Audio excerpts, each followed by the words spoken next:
All right, so tool number 13, the best Rainmakers always prepare for selling type meetings, which will be relatively few and far between, and networking meetings, which will probably be way more frequent. They rarely wing it.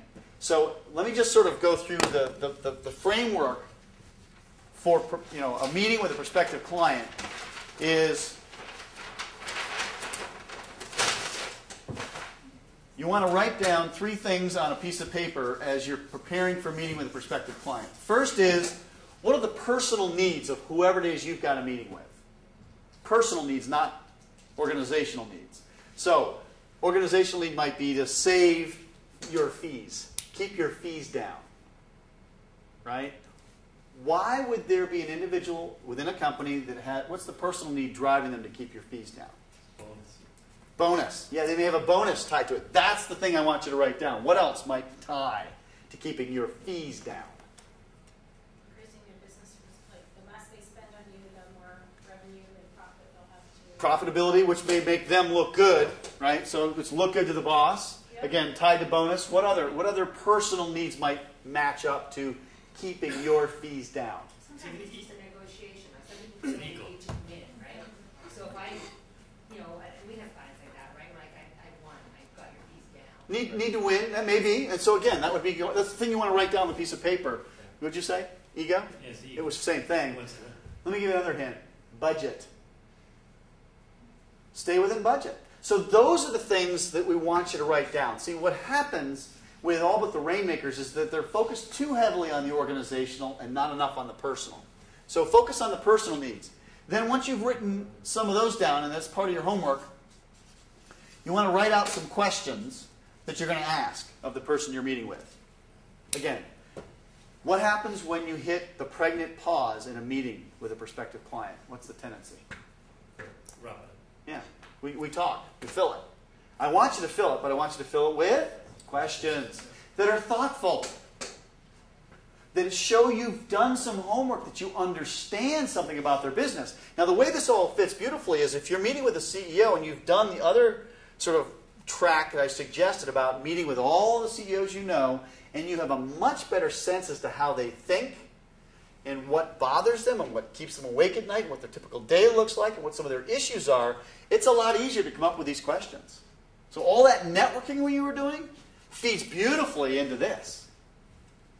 Beautifully into this. And I would suggest that on a continuum, if you looked at most professionals and you get into a meeting with a prospective client, on the one end, at a 1, that's tell. At the other end is ask. Let's make that a 10. Where do you think most people fall? 1. They're pretty low. They're maybe not 1, but 2, 3, it's, I got to tell them what I need to tell them. When you're doing all the talking, what are you learning about what they need? 0. It is amazing to me. We may have heard this 300 times to the point that you showed up today at, and you know this. What are you doing? If I tape recorded the meeting, who's talking 70% of the time? Or how much are you talking? Ideally, you want them talking probably 2/3 of the time. There are meetings where it won't be, and it'll still be a very successful meeting. I don't want you to think that that's a hard and fast, always has to be. But what I would say is that we go in thinking, oh, I got to tell them this. No. Completely missing the point. Then, after you've written out some questions, you want to think about what's the advance. And again, I'll just briefly cover what that is. It's a commitment from the client to take some kind of an action in a specific time frame. Commitment, action, time. So it's a commitment from the client to take specific action in a specific time frame. Whenever you go to a meeting with someone, have you thought about what you want next? Other than getting hired, because that's not an advance, that's getting hired. You want to always have written down or thought about 2 or 3, even better would be 6 or 7, different outcomes that show a clearly defined interest in keeping the relationship going. Some of the more inexperienced people who I work with really love that concept because it's a scorekeeping tool. It doesn't mean you're a failure if you don't get an advance. All I'm suggesting is never go to a meeting where you clearly see it as a selling meeting. You are trying to get business. Never go into that meeting without having thought of at least one advance, and preferably 2 or 3. And what you'll find, again, working with a coach, is we can usually help you think of 5 or 6. Sometimes when you think of one, you'll be going, well, hold it. If I want that as an outcome, I got to do some of this stuff over here as prep. And you realize, oh, I got to really do some legwork if I really want that as an outcome. It dramatically impacts how you prepare for it and what you do to prepare for it. But that's because you're beginning with the end in mind. So the way this works is, it's I don't think I asked this in the survey, but how many months and or years does it take to build a relationship with some people that you're pursuing, some clients? I'm sure it's going to be many, many years, multiple meetings. Well, how do we tell on meeting number 1 that we were successful? Or meeting number 2? Or meeting number 3? Or meeting number 17? You keep getting more advances. I would argue that if you wanted to sort of get a sense of the work that's most likely to come in the door for you, how many advances do you currently have in your basket, in your practice today? And the Rainmakers have dozens, and the rest of us have none. It's a way to kind of keep some track of how we're doing.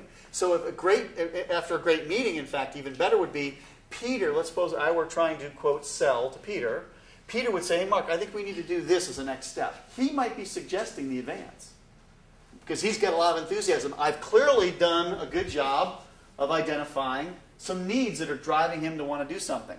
So you ask questions to uncover needs, and if you do really well, you get a report card, and it says, wow, I got an advance.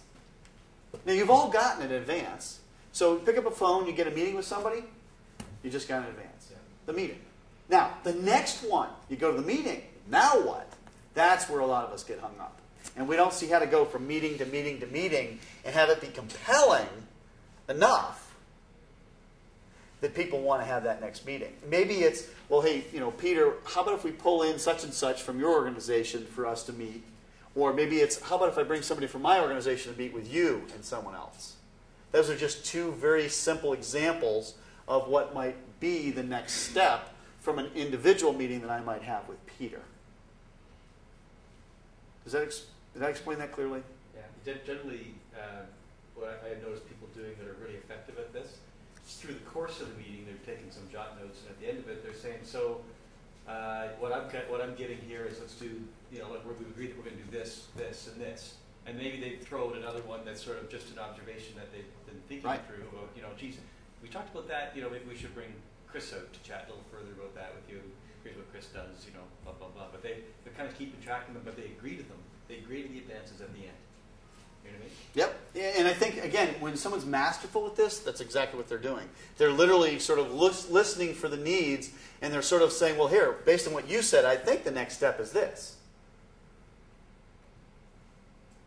The other difference, so when you're networking, so this is 80 or 90% of your interactions, remember?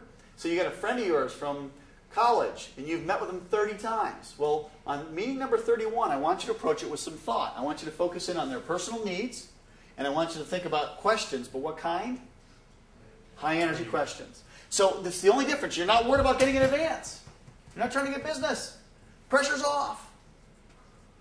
But if you do that with some thought and with some intention, some of your friends will go, wow, what a great friend. I mean, they will actually, I would describe it this way. Become a better friend, and you'll become a better rainmaker. It's that simple.